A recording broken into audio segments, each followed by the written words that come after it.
This podcast is supported by Progressive, a leader in RV insurance. RVs are for sharing adventures with family, friends, and even your pets. So if you bring your cats and dogs along for the ride, you'll want Progressive RV insurance. They protect your cats and dogs like family by offering up to $1,000 in optional coverage for vet bills in case of an RV accident, making it a great companion for the responsible pet owner who loves to travel. See Progressive's other benefits and more when you quote RV insurance at Progressive.com today. Progressive Casualty Insurance Company and Affiliates. Pet injuries and additional coverage and subject to policy terms. My name is Lily, and I've had hidradenitis suppurativa, HS, for years. I finally found some relief since taking Cosentyx. Relief means I can show up more. Cosentyx secukinumab is prescribed for adults with moderate to severe hidradenitis suppurativa, HS. Don't use if you're allergic to Cosentyx. Before starting, get checked for tuberculosis. An increased risk of infections and lowered ability to fight them may occur, like tuberculosis or other serious bacterial, fungal, or viral infections. Some are fatal. Tell your doctor if you have an infection or symptoms like fevers, sweats, chills, muscle aches, or cough, had a vaccine or plan to, or if inflammatory bowel disease symptoms develop or worsen. Serious allergic reactions and severe eczema-like skin reactions may occur. Learn more at 1-844-COSENTYX or Cosentyx.com. Ask your dermatologist about Cosentyx. Welcome back, True Crime Army. I am your host, Margot, and this is Military Murder, a show where I focus on crimes committed by military members and veterans. But don't worry, you don't have to know anything about the military to listen. You just have to head straight to the true crime genre whenever you watch TV or listen to podcasts. And if that's you, welcome home. I know you are probably very shocked to have me in your feed twice in 1 week. But since I am trying to play catch up with case updates, I figured I would drop 2 this week. All right, so 60-ish episodes ago, I told you about Jack Teixeira, an Air National Guardsman who was mad at the world and decided that he would use his top secret clearance to steal a bunch of top secret documents and post it on an online forum. He preceded this with asking his friends, "What else do you guys want me to get?" Yeah, I can't make this stuff up. Well, after a year, there is finally a resolution in this case, in addition to more information on Jack's chain of command. Today, you will hear an encore of my previously released episode, followed by an updated conclusion. Join me today as I bring you the conclusion of the case against Intel leaker Jack Teixeira. Now, let's dig in. Military murder is an independent project and is not endorsed by the Department of Defense or any military component. The views expressed are those of the host. The content of this podcast is not meant to be legal or medical advice. Warning, this episode contains graphic details of murder and is not suitable for young listeners. Listener discretion is advised.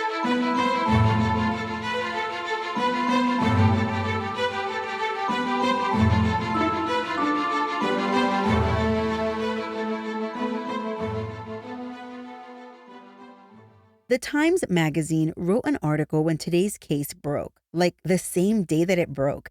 And honestly, it reads like a novel. Here is the opening credit.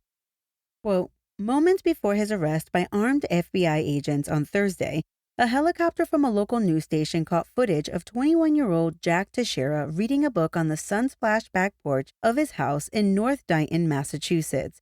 In his front yard, meanwhile, FBI agents in camouflage tactical gear were climbing out of an armed vehicle, tightening the straps of their bulletproof vest and gripping long guns. The dramatic scene played out in a sleepy riverside exurb underscored the peculiarity of a case that exposed military documents, complicated relations with U.S. allies, and triggered national embarrassment." End quote. So what do you think? Does that read like a novel? Jack Teixeira is a 21-year-old from Dayton, Massachusetts, which is south of Boston.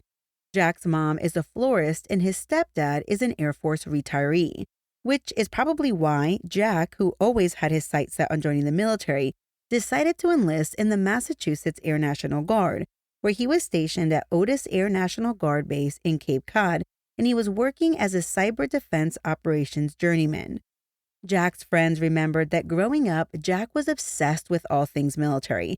He wanted to serve his country, but he was especially gung-ho about war history and weapons. In middle school, Jack was bullied, so he often kept his head down. Jack enlisted in the Air National Guard back in September of 2019 when he was still in high school. But in the spring of 2020, when the world was shut down due to COVID-19, Jack was forced to stay home and attend school virtually. And it was during this time, early 2020, when Jack got really into online networking. His favorite, or one of his favorite online hangouts, was a social media platform called Discord. Now, if you're one of my patrons, you've heard me discuss Discord and wanting to start like a chat thingy there. But it seems really intimidating. But listen, the people who use Discord tend to love it there.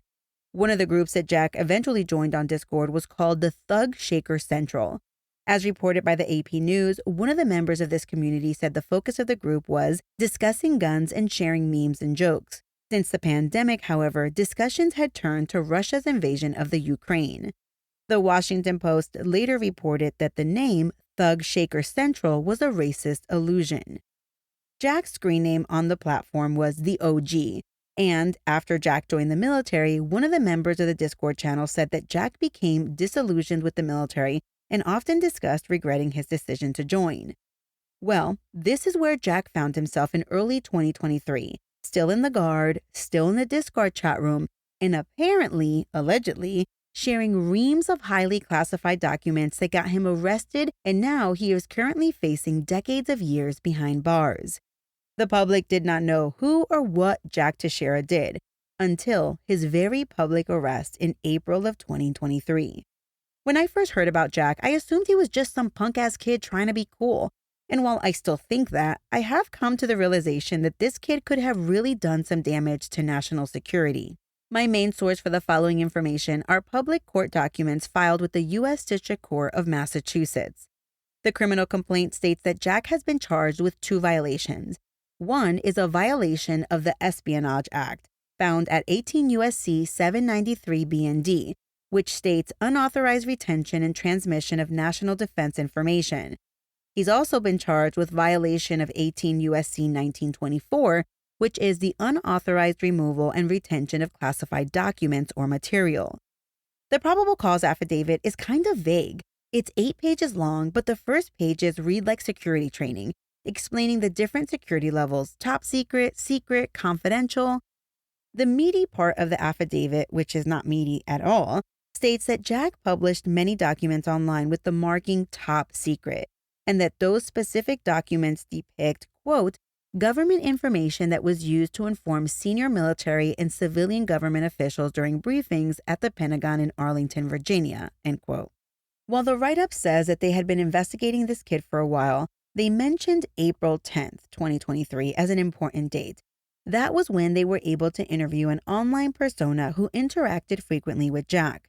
This person, simply called User 1 in the document, revealed that Jack had been posting what appeared to be classified information since December. It appears that Jack had created his own chat room where the topic of discussion was geopolitical affairs and current and historical wars. User 1 indicated that when Jack began his shenanigans, he was simply typing things out. But then, in January of 2023, Jack began to actually take pictures of the classified documents, and he would post the entire document on the platform. One document that really stuck out to User 1 was sensitive intel regarding the Ukraine-Russian conflict, but specifically involved troop movement and specific dates. User 1 and Jack were communicating via video chat and Messenger, and at one point, Jack shared that he was afraid that the military was catching on that he was taking notes from top secret documents. So instead, Jack was taking the documents to his house and making whole ass copies of them. And of course, as you know that when you're online, you can become whoever the flip you want to be. But Jack was not really hiding his identity, as User 1 was able to learn from the OG that his real name was Jack and he was in the Massachusetts Air National Guard.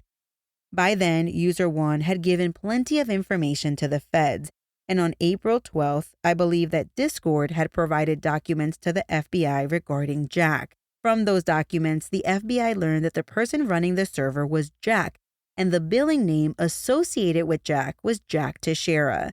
The billing address matched the U.S. Air National Guard employment paperwork that Jack filled out. Bingo! And with that, on April 13th, Jack Teixeira was arrested very publicly.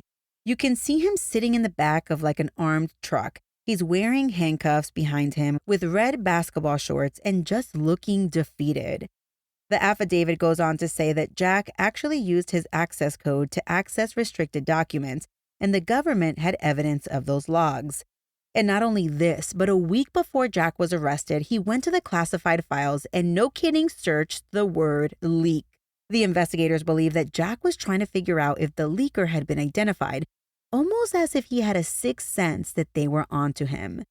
The affidavit is pretty vague, as I stated earlier, but then on April 26th, the government filed a motion requesting that Jack remain in jail pending trial.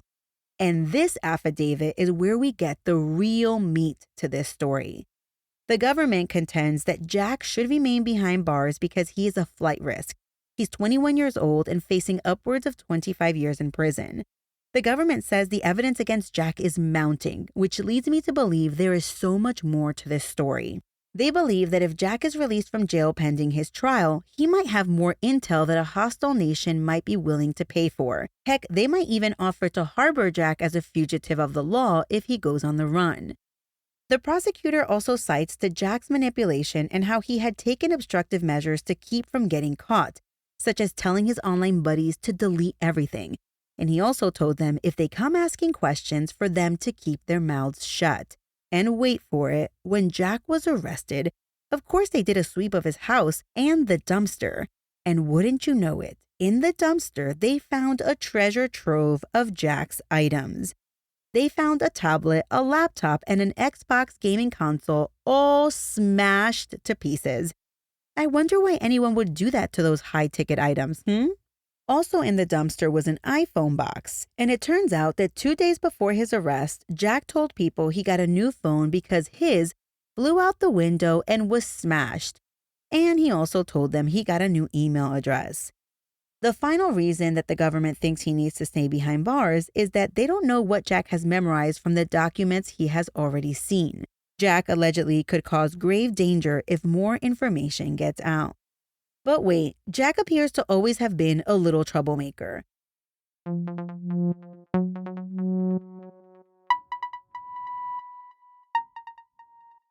Today's episode is sponsored by Acorns, and April is Financial Literacy Month, an entire month dedicated to taking control of your money. Because honestly, no one really taught me how to manage money growing up. I didn't learn about investing until I was well into adulthood. But what I love about Acorns is that it makes it easy to start saving and investing for your future in just 5 minutes.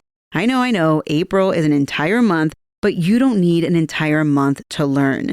You don't need to be an expert. Acorns recommends a diversified portfolio that matches you and your goals. You can start with just your spare change. And you don't need a lot of time. Setup takes just 5 minutes because I know that your time is precious. And if financial wellness has ever felt out of reach, Acorns makes it simple, giving your money a chance to grow without the overwhelm. Personally, using Acorns gave me the confidence to stop putting it off and just start. And that peace of mind is completely worth it. Sign up now and join over 14 million all-time customers who've already saved and invested over $25 billion with a B dollars with Acorns. Head to acorns.com/militarymama or download the Acorns app to get started today. Paid non-client endorsement. Compensation provides incentive to positively promote Acorns. Tier 1 compensation provided. Investing involves risk. Acorns Advisors, LLC, an SEC registered investment advisor. View important disclosures at acorns.com/militarymama.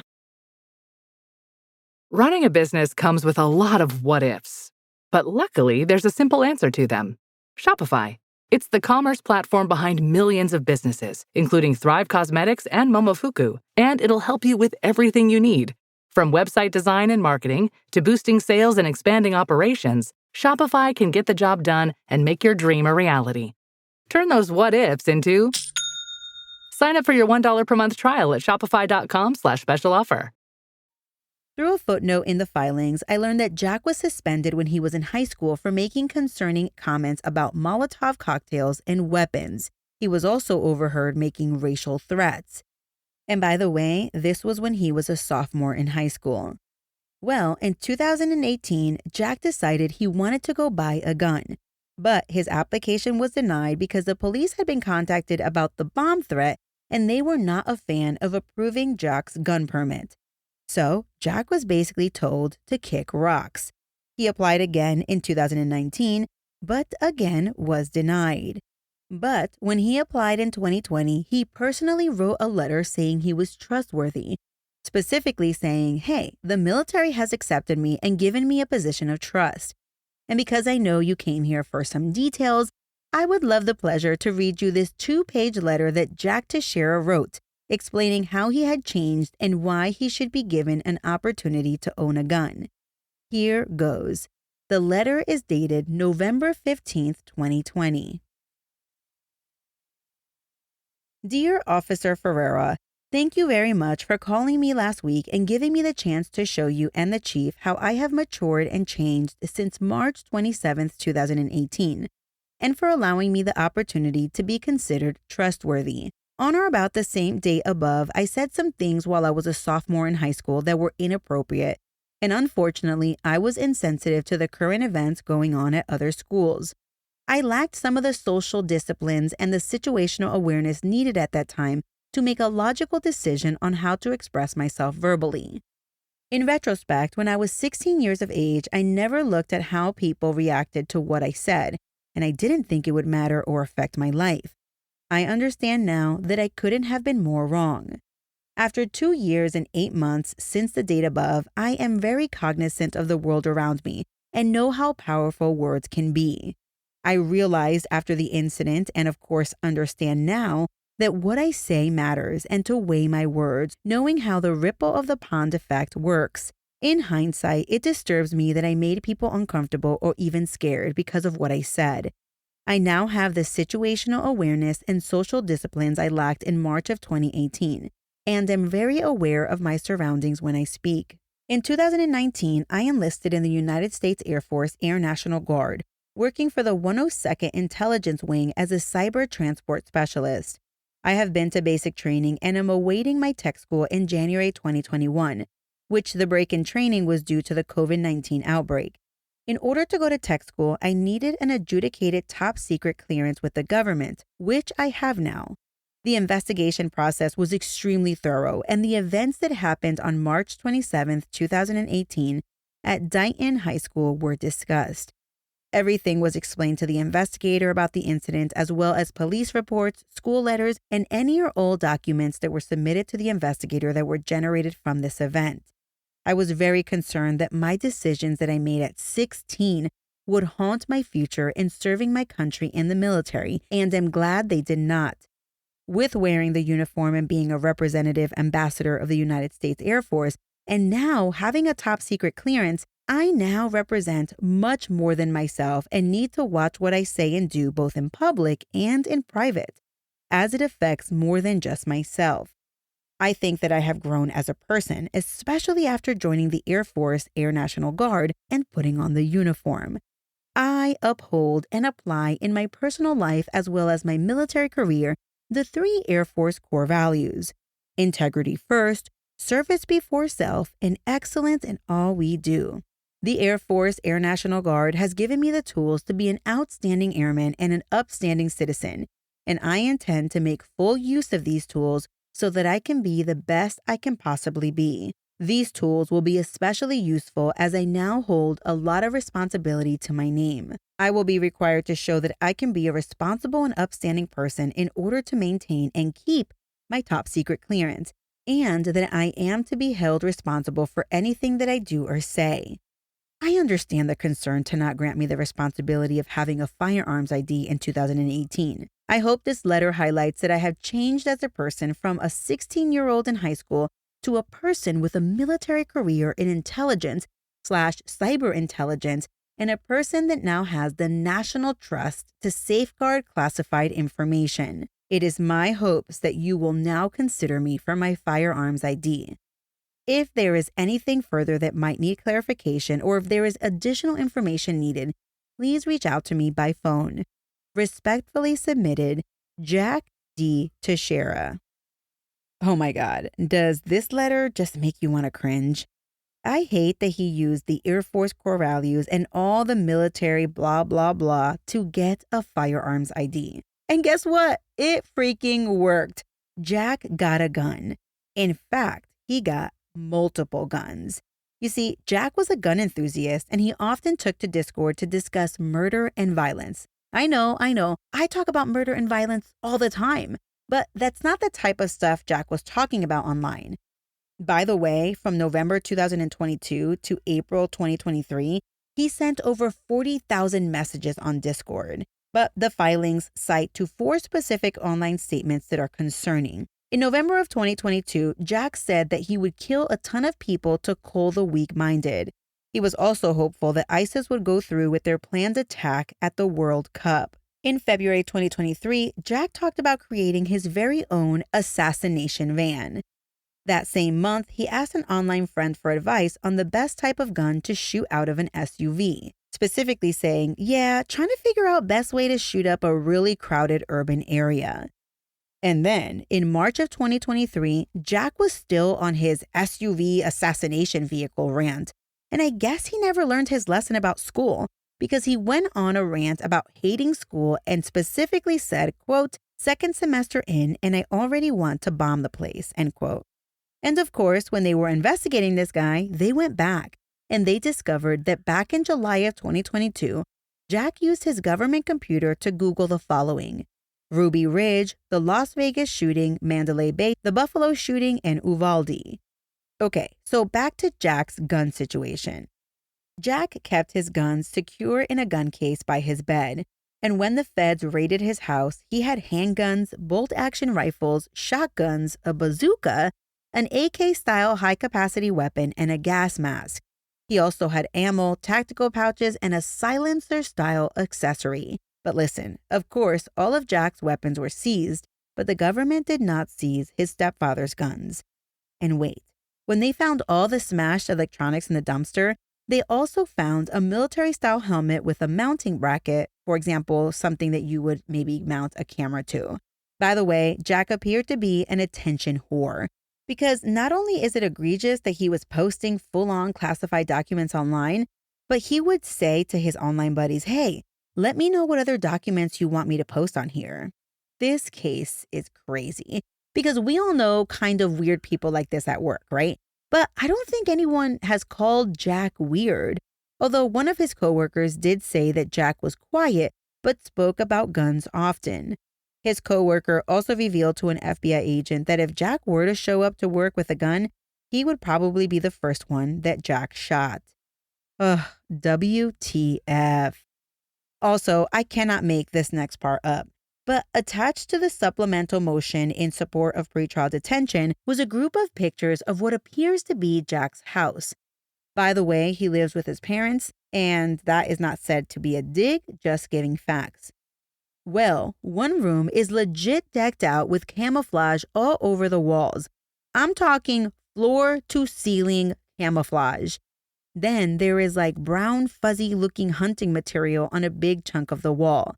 There's a large framed picture of a group of military members and then another framed picture of a single military member in full gear, helmet included, laying on his belly in a sniper position.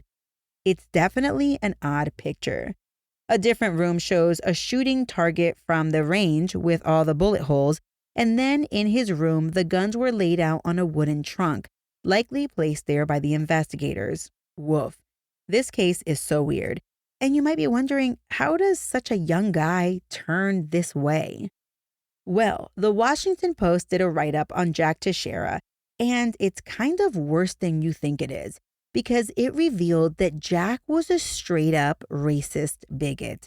I mean, let me sum up the article written by Shane Harris, Samuel Oakford, and Chris Danganpour. That article is titled, "Alleged Leaker Fixated on Guns and Envisioned a Race War." Washington Post got their hands on a video of Jack Teixeira that they were able to confirm was a legit video. In this video, Jack is dressed in fatigues. He's holding a semi-automatic rifle. He faces the camera and recites a racist rant. It involves Jewish people, black people, and him, quote, mag dumping, end quote. Then he points a gun at a target and empties the magazine.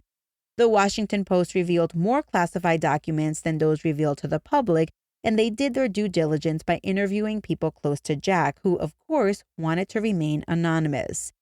Those closest to Jack reveal that he seemed to be preparing for a struggle with perceived adversaries, and Jack's perceived adversaries included Black and Jewish people, political liberals, and the LGBTQ plus community.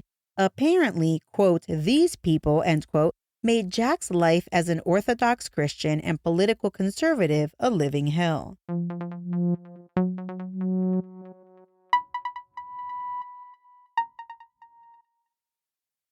Jack professed he was ready to defend the U.S., or at least the set of ideals he thought the U.S. was founded on. The Washington Post further reviewed 2 videos of Jack firing weapons into his backyard. And they commented, I didn't see the video personally, but the Washington Post commented that the weapon appeared to be altered, specifically altered using illegal auto-sear accessories, which apparently make semi-automatic guns fire quicker. One of Jack's online friends said that Jack sure as hell knew he was a racist, as he often referred to himself as racist, and he was proud of being a racist and even used the term race war often. Another one of Jack's online friends made it clear during the interview that Jack's comments on the Discord discussion were not that bad, because apparently everyone was doing it. This person didn't believe that Jack was an extremist like a neo-Nazi. More or less, he thought that Jack made it clear that he felt that the government was not doing their job correctly. But also, Jack was upset with gun laws and unisex bathrooms. Jack also confided in this online friend that when he was younger, he seriously wanted to shoot up his school. Woof. This is some scary stuff. I will say, I remember having internal struggles when I was a teen. But for this guy to have been suspended for making comments about shooting up a school, and for him to still bring that up in adulthood, all of that, coupled with his actions as a treacherous a-hole, oh, wow. Just wow. Allegedly, right? In addition to all the secret documents that Jack released on the Discord server, he even went as far as live streaming himself as he walked around base and pointed things out to viewers. The thing about Jack and his Discord buddies were that they all bonded during the pandemic when all they did 24/7 was hang out online. So we all remember it was a polarizing time. Because Jack spoke so confidently and was a member of the military intel community, even if just for, 2 days, the people in the group looked up to Jack. They considered him an older brother, and some of the younger kids considered him like a father figure. But these guys and even young teens, they knew what they were doing was not good. Because as reported by the Washington Post, many of these characters used to wear masks and blur their faces while they were online, because they knew darn well that they were being bigots. There apparently was another Discord chat room where Jack was very active. The server was called Avinovsky's Exclusion Zone. Apparently, it was associated with a YouTube who plays a video game called War Thunder. Anyway, with all this, the Washington Post questioned how Jack was able to get a security clearance, especially with that school suspension issue. The Washington Post spoke to an Air Force spokesperson, Ann Stefanik, who said the Air Force is also investigating this case, and Jack could face potential charges in the military. But the Air Force is currently working closely with the FBI in the leak investigation.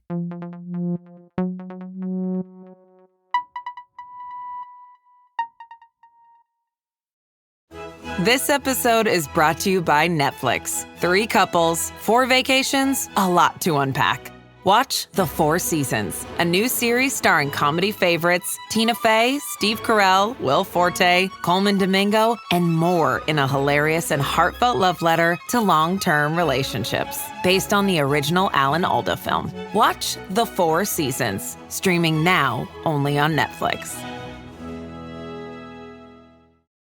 Ladies, you'll end up shopping for your guy's deodorant, right? So try Degree's Original Cool Rush. You see, last year, Degree changed the formula, and men were mad. One guy even started a petition. So Degree admitted they messed up and brought the Original Cool Rush scent back. It's clean, crisp, and actually smells like someone you want to cuddle. And it's in Walmart, Target, and other stores now for under $4. So toss one in your cart and find out why it's the best-selling men's antiperspirant for the last decade. Degree Cool Rush is back, and it smells like victory. It was one of the Discord members who brought Jack's actions up to authorities. And well, Jack has a lot of supporters, which is shocking, but maybe not really, because he's just like this squirrely-looking white boy. One of his friend's moms was asked for comment, and she simply told the Washington Post, quote, "When did serving your country and being a Christian become a bad thing?" It appears that others in Jack's positions, let's call them leakers, well, they all appeared to have the motive to be whistleblowers. That does not appear to be the case here. Jack just appeared to be trying to impress his Discord friends. But Jack also didn't appear to just be blowing off steam, because let's not forget he was building an arsenal. He was also making statements that made it more real, and let's not forget about his desire to shoot up a school. Well, for those of you wondering the bond question, was Jack Teixeira released on bond? The answer is a big fat no. When the judge heard some of the defendant's arguments in court, he was skeptical. The defense argued that Jack never intended for the information he posted on Discord to be widely disseminated, to which the judge retorted, quote, "Somebody under the age of 30 has no idea that when they put something on the internet that it could end up anywhere in the world? Seriously?" End quote. In mid-May, the judge ruled that Jack will remain in jail until trial. And if you thought this story was over until trial, well, it ain't. In early June, all the news outlets reported that Jack's legal team was growing, and not just growing by adding a first or second year associate, no. Michael Bachrach, I'm not sure if I said that right, but it's Bachrach. He's a New York-based defense attorney who has successfully defended a Guantanamo Bay detainee. The detainee's name was Ahmed Khalfan Galani. Galani had been accused of conspiracy and murder in the 1998 terrorist attack of the U.S. embassies in Kenya and Tanzania. Attorney Michael B. also successfully won a full acquittal for his client William Boylan Jr., a New York State assemblyman accused of political corruption and bribery. Also part of this defense attorney's extensive Rolodex was defending Vincent Bacciano, a former crime boss for the Bonanno crime family. And listen, an attorney like Michael B. would usually cost a defendant a pretty penny, but it appears as if Jack will not have to pay for this big money attorney. You see, Jack Teixeira was originally defended by public defender Brendan Kelly, but a week before Michael B. joined the team, Kelly told the judge he needed additional help, quote, because of the complexity and nature of the prosecution, end quote. Kelly requested a taxpayer-funded attorney to join Jack's legal team. And with that, the judge granted the request, and Jack will not have to pay a single penny. For those of you who haven't seen a picture of Jack Teixeira, he's like this baby-faced white guy who looks like he's 16.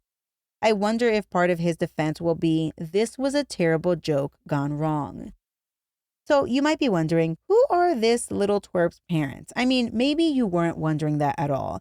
Sometimes I feel like parents get a bad rap because kids can just be raised right and still turn out to be little assholes. But people online have been asking the question, and the New York Post wrote an article about it. Through reporting by Emily Crane from the New York Post, I learned the following.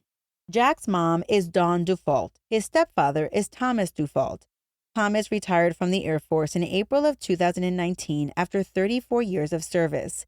It's unclear if Thomas was active duty or guard, but apparently he had also served in the 102nd Intel Wing, and that's where Jack was ultimately assigned.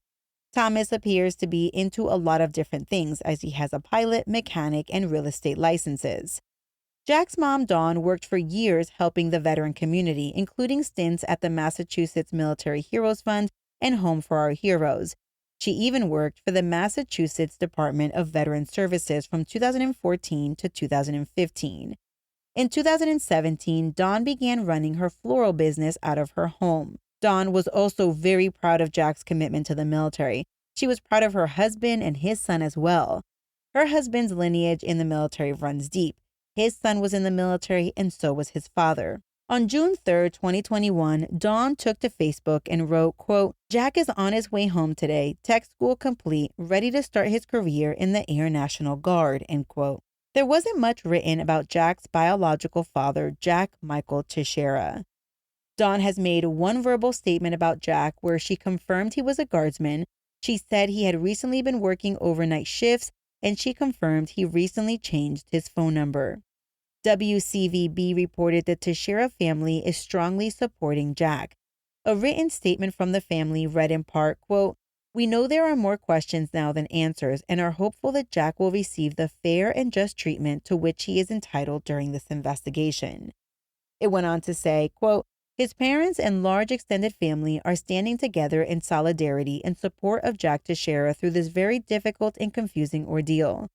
We are truly grateful for the outpouring of support we have received from family and friends thus far," end quote. And well, again, if you thought this story couldn't get any crazier, hold your butt, because it does. The Air Force ended up suspending the commander of the 102nd Intel Support Squadron where Jack worked, and they suspended the administrative commander, quote, "overseeing the support for the unit mobilized under federal orders," end quote. The Air Force is investigating this case, and they also temporarily removed each leader's access to classified systems and information. But that is not all. On May 18th, NBC News reported that the Air Force appeared to have known about Jack's little tendencies. Yup, it turned out he had been caught with his hand in the cookie jar and got a slap on the wrist. According to the prosecutor, 6 months before Jack's April 13th arrest, Jack had been caught taking notes on classified intelligence information. He was then taking these notes and putting them in his pocket. Eventually, Jack was brought into a room and asked by a superior if he intended to share those notes. And then Jack was told to, quote, "no longer take notes in any form on classified intel information," end quote. This was documented informally in a memo, so Jack didn't even get in trouble for this incident. Then, a month later, someone wrote another memo saying that Jack failed to obey the instructions he was given a month earlier, quote, potentially ignoring the cease and desist order on deep diving into information when asked very specific questions at an internal briefing, end quote. During this meeting with Jack Teixeira, after he got caught with his hand in the cookie jar, he was told to focus on his job and stop doing deep dives into classified info. And then again, I cannot make this stuff up. Again, in February of 2023, someone saw Jack operating a computer connected to the Pentagon's Joint Worldwide Intel Comm system. And then a third memorandum was written. This memo stated that Jack was, quote, seen viewing content that was not related to his primary duty, end quote, and was instead related to the intelligence field. Oh my word. And we wonder why we can't have nice things. I mean, Jack was a guardsman, and I have heard, I'm not judging, but I have heard that the guard community tends to have a lax environment. But personally, what we're talking about right now is not lax. It's lazy and irresponsible. It's actually criminal. His leadership should have done something. A memo was not going to cut it, and it clearly didn't.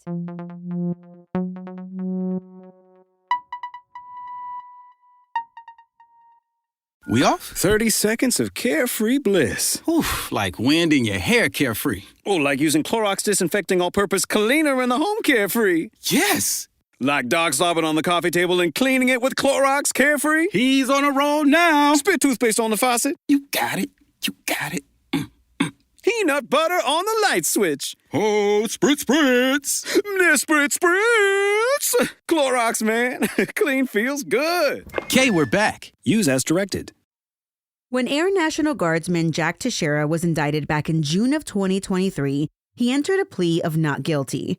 But at some point, he decided, or he probably was counseled, that he didn't stand a chance of an acquittal. And then, in March of 2024, Teixeira changed his plea from not guilty to guilty. His trial was rescheduled as a sentencing hearing. Some of the documents he leaked for online clout included very specific information about the types of military equipment the U.S. government planned to give to Ukraine. The details included how the equipment was going to be used. Teixeira posted the files to a Discord server knowing full well the, quote, exceptionally grave damage, end quote, to national security that this could lead to. The term exceptionally grave damage comes directly from the Code of Federal Regulations, and it requires the highest degree of protection. There are different levels of danger to leaked information, but for now, let's just stick with exceptionally grave damage. When Teixeira pled guilty, prosecutors said that they would seek a prison term at the high end of the sentencing range, which was just shy of 16 years. But the defense thought that that was way too high a prison sentence for someone who was pleading guilty. They argued that 11 years, well, that was more like it, that it would be essentially equal to half the life that Jack has lived thus far. Because remember, this guy's like a teenager. The defense additionally claimed that Teixeira, quote, made a terrible decision which he repeated over 14 months. It's a crime that deserves serious consequences. Jack has thoroughly accepted responsibility for the wrongfulness of his actions and stands ready to accept whatever punishment must now be imposed, end quote. During the proceedings, Teixeira's attorney had described him as an autistic, isolated individual who spent most of his time online, especially with his Discord community. They pointed out that he also had no prior criminal history. Their stance was that Jack's actions, though criminal, were never meant to, quote, harm the United States. They continued, quote, instead, his intent was to educate his friends about world events to make certain they were not misled by misinformation. To Jack, the Ukraine war was his generation's World War II or Iraq, and he needed someone to share the experience with, end quote. Prosecutors countered that Teixeira did not suffer from any intellectual disability, especially not one that would prevent him from knowing right from wrong, adding that his post-arrest diagnosis of, quote, mild, high-functioning autism was of questionable relevance to the proceedings, end quote. They wrote, quote, whatever developmental or social difficulties Teixeira may have experienced, his decision to illegally disclose national defense information and put the lives of other people at risk was a volitional choice that he made knowingly, willfully, and with full awareness of the consequences time and time again, end quote. Bolstering the prosecution's rebuttal to the defense's sentencing memorandum, acting U.S. Attorney Joshua Levy for the District of Massachusetts released a statement that read, quote, Mr. Teixeira is responsible for engaging in one of the most significant leaks of classified documents and information in United States history, which resulted in exceptionally grave and long-lasting damage to the national security of the United States. He exploited his top-secret security clearance to share critical defense information online.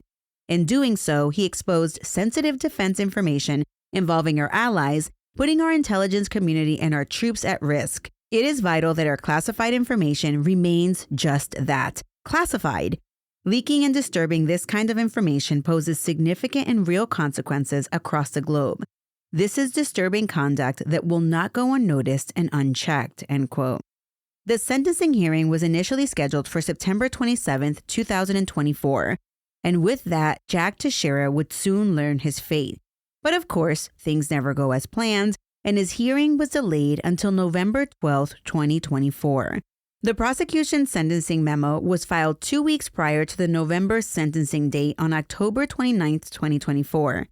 It stated that the Air National Guardsman, quote, perpetrated one of the most significant and consequential violations of the Espionage Act in American history, end quote. In a broadcast on NPR, reporter Tavia Smith described what happened inside the courtroom on November 12th. She said that Teixeira shuffled into the courtroom wearing prison orange and shackles. When he saw his family, he smiled and nodded at them. His hair was shaved on the sides in kind of a high and tight haircut. The reporter noted that he looked calm, cool, and collected, which contradicted the seriousness of the crimes that he had committed. Tavia Smith went on to state that the presiding judge, U.S. District Judge Indira Talwani, grilled Teixeira about his understanding of the evidence that was stacked against him. She asked him if he understood that what he had done was illegal. Teixeira answered in a clear voice, "Yes, Your Honor." When he was given the opportunity to address the court, Teixeira said, quote, "I wanted to say I'm sorry for all the harm that I brought and caused. I understand all the responsibility and consequences fall upon my shoulders alone and accept whatever that will bring," end quote. Before a sentence was handed down, Assistant U.S. Attorney Jared Dolan told Judge Talwani that 200 months, which is equivalent to a little more than 16 and a half years, was appropriate given the historic damage caused by Teixeira's conduct. The conduct that he said aided adversaries of the United States and hurt the country's allies. He also said that the sentencing recommendation made by the prosecutors would send a message to anyone in the military who might consider similar conduct. Quote, "It will be a cautionary tale for the men and women in the United States military. They are going to be told this is what happens if you break your promise, if you betray your country. They will know the defendant's name. They will know the sentence the court imposes," end quote. But Teixeira's attorney, Michael Bachrach, countered that 11 years was more appropriate. He told Judge Talwani, quote, "It is a significant, harsh, and difficult sentence, one that will not be easy to serve. It will serve as an extreme deterrent to anyone, particularly young service members. That is enough to keep them deterrent from committing serious conduct." In the end, Judge Talwani did not impose the maximum sentence, but it was pretty damn close. Teixeira received 15 years in prison to be followed by 3 years of supervised release. In addition, he was banned from having any contact with foreign agents. In a DOJ press release, Attorney General Merrick B. Garland stated, quote, "Jack Teixeira repeatedly shared classified national defense information on a social media platform in an attempt to impress anonymous friends on the internet. Instead, it has landed him a 15-year sentence in federal prison. Teixeira's profound breach of trust endangered our country's national security and that of our allies. This sentence demonstrates the seriousness of the obligation to protect our country's secrets and the safety of the American people," end quote. As in the case of Shannon Wilkerson, which I spoke about earlier this week, Jack Teixeira is listed on the Bureau of Prisons website as, quote, "not in BOP custody," end quote, as he is most likely still being processed. However, unlike Wilkerson, who was released between the time that he was first charged and when he was tried and sentenced, Teixeira has been in custody since his arrest in 2023. The news release from the DOJ did not say whether he would receive any credit for the time served prior to his sentencing, but I think that's a given. A statement from the FBI director, Christopher Wray, that was included in the DOJ press release really hit hard. It stated, quote, "This sentencing is a stark warning to all those entrusted with protecting national defense information. Betray that trust and you will be held accountable. Jack Teixeira's criminal conduct placed our nation, our troops, and our allies at great risk. The FBI will continue to work diligently with our partners to protect classified information and ensure that those who turn their backs on their country face justice," end quote. Jody Cohen, special agent in charge of the FBI Boston Division, said, quote, "Jack Teixeira is the textbook example of an insider threat, and today's sentence holds him accountable for being one of the most prolific leakers of classified national defense information in American history. This former Air National Guardsman grossly betrayed our country and the oath he took to safeguard its secrets in order to boost his ego and impress his friends. This was not a victimless crime. The exceptionally grave damage he caused will impact our national security for decades to come. This case should serve as a warning to others that the FBI will not hesitate to investigate anyone who discloses classified material to anyone not authorized to receive it." And the thing is that you should believe Special Agent Ms. Cohen, because they didn't just punish Jack Teixeira for this crime. 15, that's 15 people in Jack's chain of command at the Massachusetts Air National Guard's 101st Intel Wing were removed from their positions. Not just those in high-ranking positions either. They sacked a staff sergeant and canned people all the way up to a colonel, plus everyone in between. The 101st Commander, Colonel Sean Riley, was relieved of command for cause and received administrative action.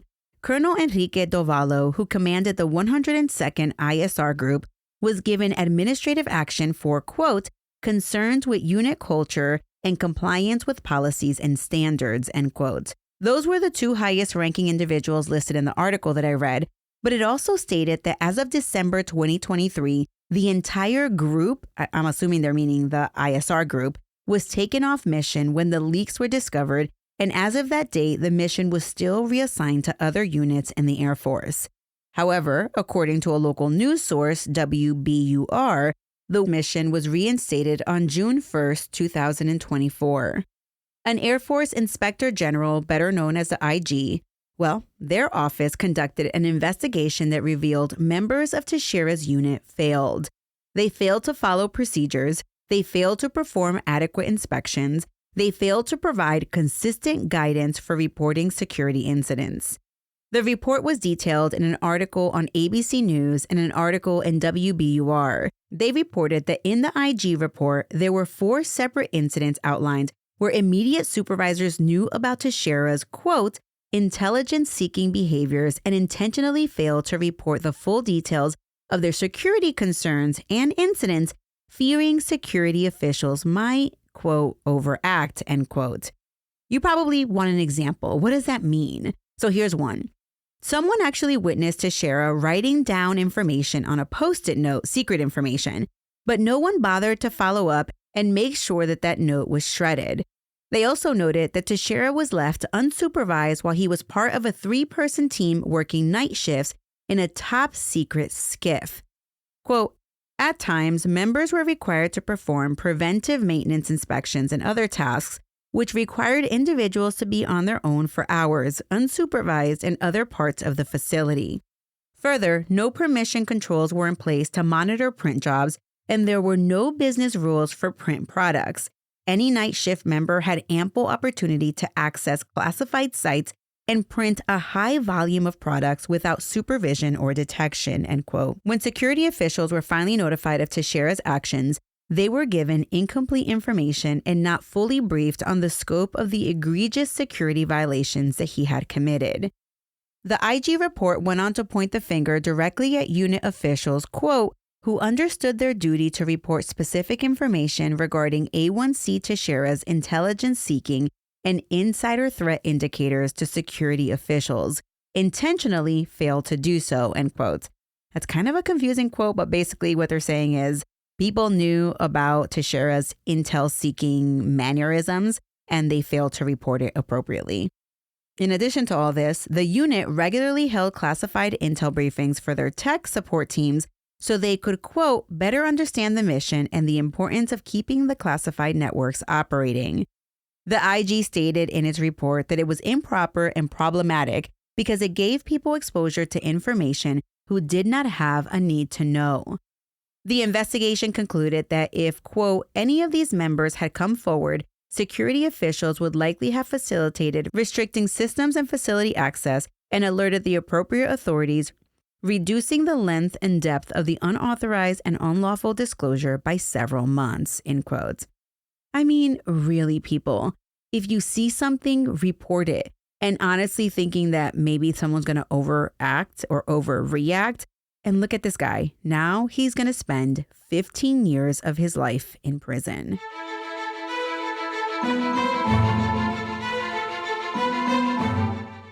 Okay, True Crime Army, as you get ready to head into the holiday weeks, I just want to wish everyone a great and safe holiday. Be safe, and remember, even though you are going into the down days season, watch out for one another. Check on your friends and coworkers. Shout out to my girl Myrtle. She's been burning the midnight oil with these case updates. My sources for this episode include press releases and articles from the U.S. Department of Justice, articles written in WBUR, the National Public Radio, PBS, and the Code of Federal Regulations. Military Murder was created by Mama Margot Productions. The music was created by Ty-Ops. Until next time, remember, you never really know what someone is capable of, so remain vigilant always. You have a fabulous week, and I'll keep digging to bring you another Military Murder Encore next week.